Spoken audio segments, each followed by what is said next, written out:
So good morning, sir. So now I will be discussing about the continuation of the capital budgeting report. So let me first um, start with the first question that was assigned to me.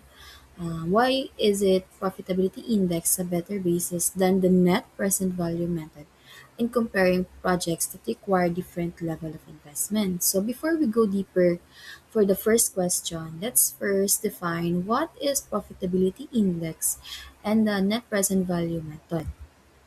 So profitability index, the ratio between the present value of the future expected cash flows and the initial amount invested in a project. So a higher PI means that a project will be considered more attractive. So it tells you how much the return you get for every peso or dollar you invest. And for the net present value method, it tells you if a project will make more money than it costs after considering the time and the interest. So, to answer the first question, why is it profitability index a better basis than the net present value method in comparing projects that require different levels of investment? So, for the answer for that is that the profitability index is useful because it considers how much value a project creates per peso investment invested. So, for example, imagine two projects, Project A and Project B. In Project A, ang kanyang net profit value, yes, is 1 million but requires 10 million investment. However, kay Project B, 500,000 but requires only 1 million investment. So, to get the PI, i-divide mo lang po yung ito, 1 million and 10 million for the Project A. So, if CPI is greater than 1.0, then it is good. Pero pag baba siya, it is bad. So, how will you determine? Meron kasi tayong sinusunod na standard. So, 0.1 above is good. Pero pag lower, it's 0.5. So, in this case, Project A, 1 million divided by 10 million is equal to 0.1. So, hindi siya good. Kay Project B, 500,000 divided by 1 million is 0.5.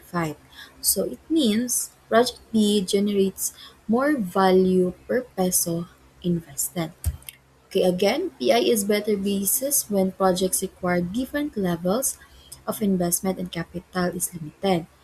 It helps managers rank project based on the relative profitability, not just total returns. Again, managers rank projects based on the relative profitability, not just total returns.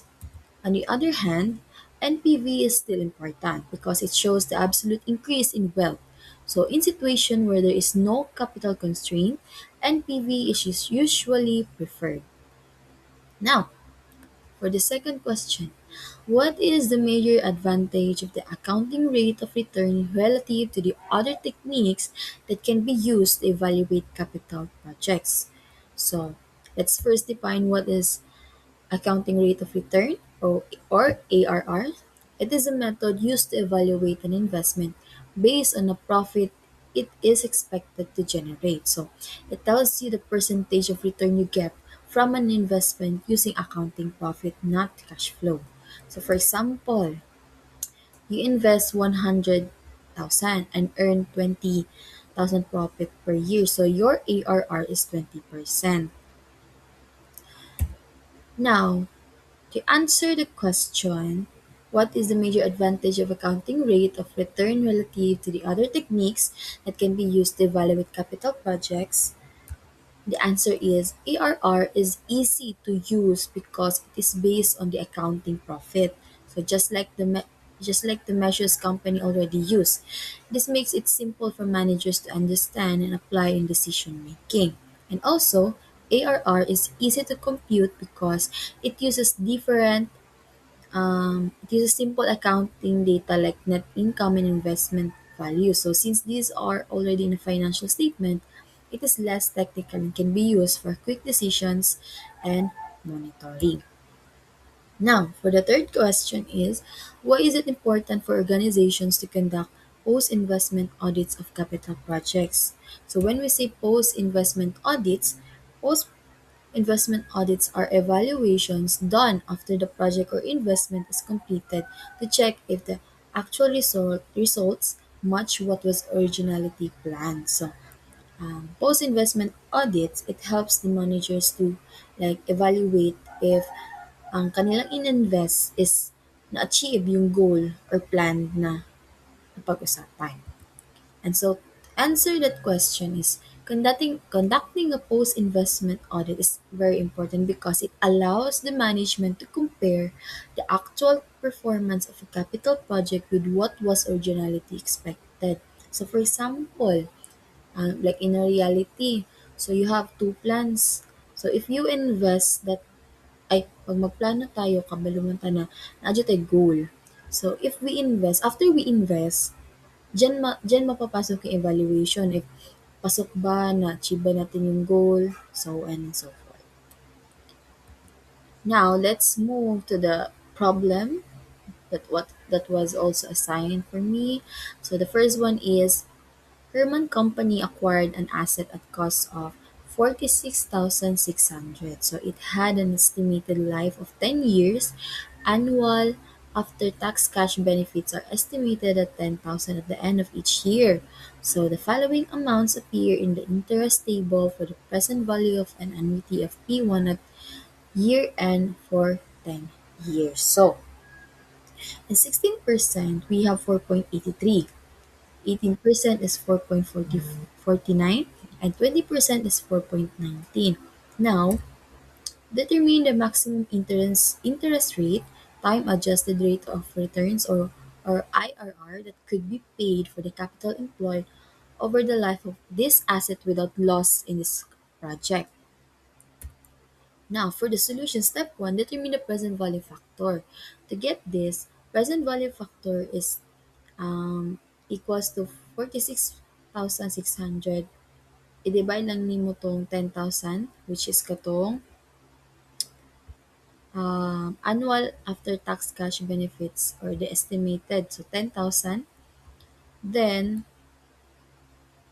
ang kanang 46 na asset at a cost, i-divide lang na nimo to get the 4.66. Now, we need to compare with the table. So, 16% is 4.83. And 18% is 4.49. Since 4.66 lies between the 4.83 and 4.49, the IRR is between the 16 and the 18. So, paano yan siya? Now, we have to interpolate. So, interpolate is that we need to get the exact rate. So, IRR is equal to 16% plus i-minus nimo tong first na mas tawag ani present value factor which is 4.83 nagikan kay 16%, then minus nimo sa nakuha nimong net ay present value factor na 4.66. Then sa baba, 4.83 minus 4.89, i-minus na nimo after ana divide, and then after ana, i-minus din nimo 18% to 1816 minus na nimo ang difference na multiply nimo ang plus so makuha nimo ang 17%. So what does 17% mean? So final answer is that the maximum interest rate or IRR is approximately 17%. So this means the project can earn up to 17% on the invested capital without resulting in loss. Now, then letter B, NPB company is considering to buy new machine which costs 50,000. It will be a labor saving investment which will reduce payroll by 13,500 per year. Its useful life is 8 years and it will have a zero salvage value. A minimum desired rate of return of 18% is used for capital investment decisions. Present value factors are present value of 1 peso for 8 periods at 18% is 0.266. So present value of an annuity of 1 peso for 8 period is 4.078. So required should the machine be acquired. So since the annual savings of 13,500 are the same each year for 8 years, we use the present value of annuity factor 4.078. So now, present value in solution here, present value of cash savings is 13,500 times 4.78. So since 8 years na lifespan is ang same lang man sila o annuity factor 4.78, so mao na itong gamiton to multiply the annual savings. So after nimo multiply, which is total of 55,000, 0.53, minus nimo siya sa initial investment nila na 50,000. So the net present value is 5,053. And it indicates that the NPV is positive. So this means the project earns more than the required 18% return. So kumbaga, more than. Ibig sabihin, positive siya kasi more than siya sa required na 18% return. And for the last is, Valley Company invested in a 4-year project. Valley's expected rate of return is 10%. So additional information on project is as follows. So we have 4 years here. Cash inflow from operation net of income taxes and a present value of 1 peso at 10%. So first year, year 1 is we have 40,000 and a present value of 0.909. And the second year is 44,000 for the cash inflow and present value of 0.826. Year 3 is 48,000 and 0.751. Year 4 is 52,000 and a present value of 6.683. Now for the solution is present value of cash inflows. So ang mahitabo diri is i-multiply lang nimo si cash inflow from operations net of income taxes ug si present value.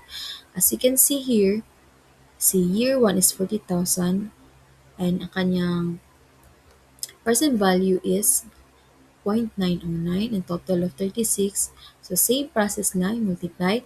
After that, total the present values is 144,268. I-less nimo siya sa positive net present value. So yung kanilang tawag ni expect or anong tawag dun? Wait.